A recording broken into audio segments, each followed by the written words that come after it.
गुल्ली बुल्ली को शहर से अपने गांव की तरफ लौटते हुए आधी रात हो जाती है और वो बहुत ही सुनसान रास्ते से गुजर रहे होते हैं। जंगल बहुत बड़ा और घना होता है।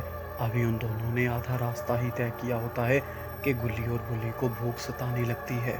गुल्ली सोचता है आगे जाकर हमें कोई भी अगर ढाबा नजर आएगा तो सबसे पहले रुककर अपनी पेट पूजा करेंगे और फिर अपने गांव की तरफ चलेंगे। वो दोनों कुछ दूर आगे जाते हैं तो उन्हें वहां पर एक बहुत बड़ा सा घर नजर आता है और वो दोनों वहां पर रुक जाते हैं। वो दोनों बाइक खड़ी करके दरवाज़ा खटखटाते हैं लेकिन कोई भी दरवाज़ा नहीं खोलता।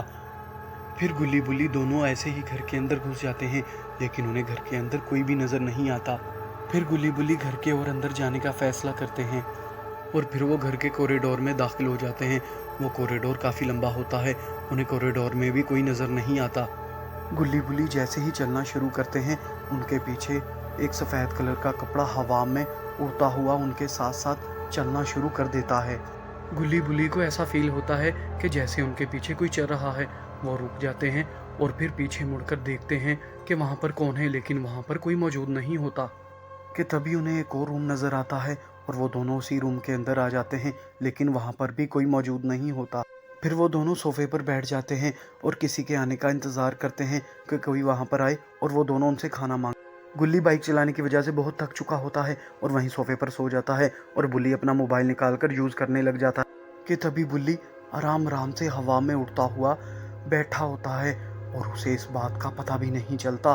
वो अपने मोबाइल में इतना मगन होता है कि वो हवा में है, उसे इस बात का मालूम ही नहीं होता। लेकिन जब बुल्ली को एहसास होता है तो वो इधर उधर देखता है कि मैं हवा में कैसे पहुंचा, तो तभी वो फिर से वापस आ जाता है।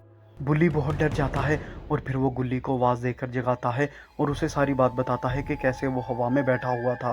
ये सुनकर गुल्ली बुल्ली पर भड़क उठता है और उसे कहता है, तुम बहुत ही ज़्यादा मोबाइल यूज़ करने लग गए हो। मैंने तुम्हें कहा था कि मोबाइल कम यूज़ किया करो। मोबाइल पर हॉरर वीडियो देखने की वजह से तुम्हारे दिमाग में भी भूत घुस गए हैं, जिसकी वजह से तुम हर वक्त ऐसी बातें करते रहते हो। अब मेरा दिमाग मत खाना और मुझे सोने दो, मैं बहुत थक चुका हूँ। बुल्ली को इतना कहकर गुल्ली फिर से सो जाता है। कि तभी एकदम से गिलास हवा में उड़कर इधर उधर होता हुआ वापस अपनी जगह पर आ जाता है। बुल्ली ये देखकर सोचता है शायद मेरे दिमाग पर मोबाइल का कुछ ज़्यादा ही असर हो चुका है। अभी वो ये सब सोच ही रहा होता है कि कमरे की लाइट चेंज हो जाती है और दीवार के पार से एक चुड़ैल निकल कर बाहर आ जाती है और फिर वो चुड़ैल चलती चलती बुल्ली के पास आकर खड़ी हो जाती है। बुल्ली को इस बात का पता भी नहीं चलता। फिर वो उसके सर पर हाथ लगाती है तो वो कागज़ की तरह सोफे पर उड़ता हुआ गिर जाता है और फिर वो चुड़ैल उड़ती हुई गुल्ली के पास आती है और फिर वो उसके सर पर भी हाथ लगाती है तो गुल्ली भी कागज़ की तरह सोफे पर गिरकर मर जाता है। इस तरह वह उन दोनों को ख़त्म कर देती